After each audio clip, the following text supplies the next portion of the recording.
Hello and welcome to the channel. You have clicked this video because you probably just want to apply for the Tony Elumelu Foundation Entrepreneurship Program. Perhaps you have actually submitted your application for 2026. If you have not submitted your application, then this video is for you because by the time you're submitting your application, you put in your business idea or your existing business in summary, you will move to the next phase, which is the business acumen test. This test is basically to test your knowledge of your business skills, your judgment, your financial, understanding of business, and the rest of it. However, I do not know if this is going to form part of your assessment, but I want to strongly believe that it is just a test of knowledge, after which you're still going to go through the training and possibly you will have to redo this business acumen test so as to test whether you have benefited from the training that they are going to give you in the future. Without wasting much of our time, let's just dive straight into the questions. So there are 20 questions in total, and my answers are not absolute. So if you think contrary to whatever answer I pick, just let me know in the comments. The management orientation that suggests that if you build a quality product and you put a reasonable price, you don't need much marketing effort to sell it, is called, I think this might be a selling concept, because if you're selling a product and it is of good quality and the price is reasonable, it should sell easier. A business plan should be prepared by who? It should be prepared by the entrepreneur. Don't contract it out because it is your business. So you should be able to defend your business plan any day, anytime. Which of these traits is not necessary for an entrepreneur? Should be firm, should be tenacious, should be consistent, or should be independent. I would say independent. An entrepreneur does not necessarily need to be independent all the time.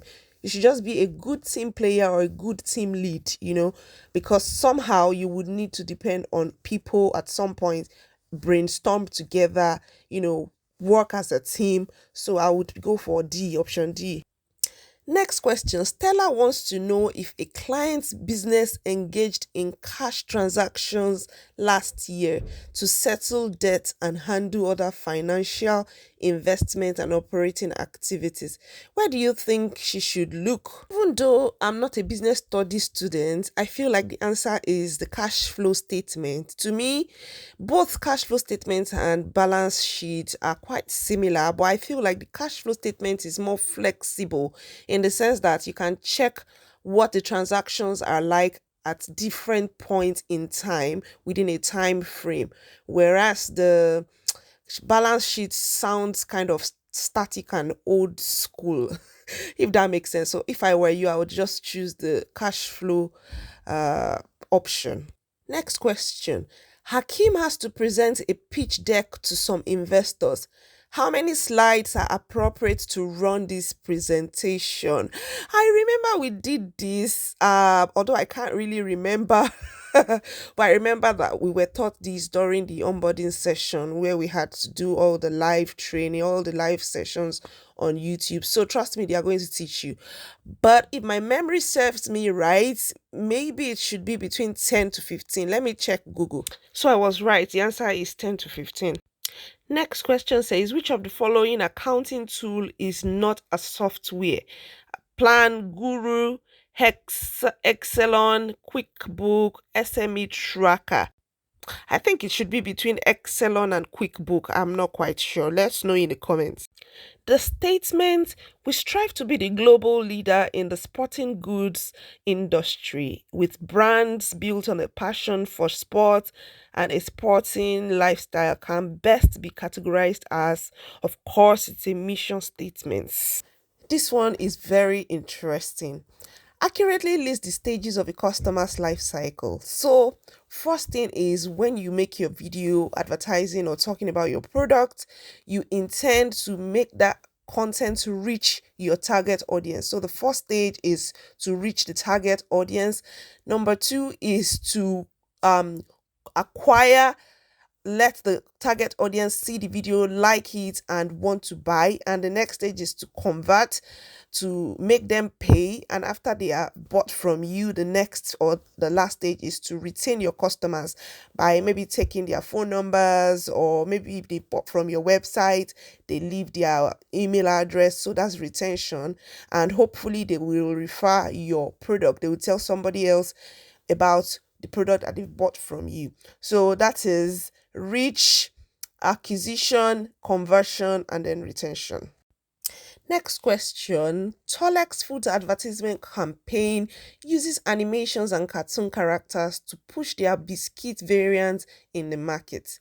Who is the advert mostly targeted towards, and what is the technical name used to describe them? So obviously you hear cartoon and animation, you know they are kids, they are talking about children.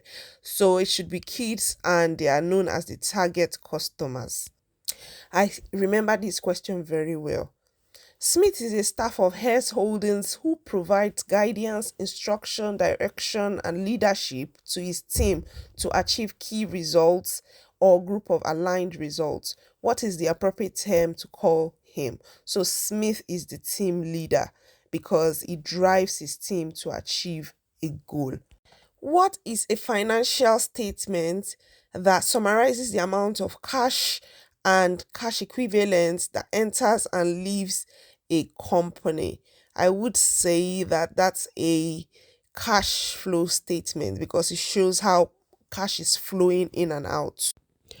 All the following must be considered in building a marketing plan, except you have to consider the product, the place, the promotion, but not events. Sunday just started drafting his sales plan or sales strategy for Q1 2025. What should be his primary focus? Is it his competitors' customers or developing a presentation strategy? I think he should first develop a strategy, to be fair. So the answer is B. Elevator pitch is to dash as pitch deck is to dash. So elevator pitch is short, it's succinct. Pitch deck is longer. So the answer is A. Elevator pitch is succinct, pitch deck is detailed. A pitch can also be delivered over email or even as a standalone slide deck that investors can view on their own time. I think it's true because you can send a pitch in form of a business plan, you know. Unfortunately, I only have 15 of the 20 questions. So if you have the other 5 remaining questions, do well to share in the comments. And also, if you haven't considered subscribing, why not subscribe? It doesn't cost you anything. Click the subscribe button and consider sharing this video so that it can get to people who need it. Thank you, and I wish you the very best.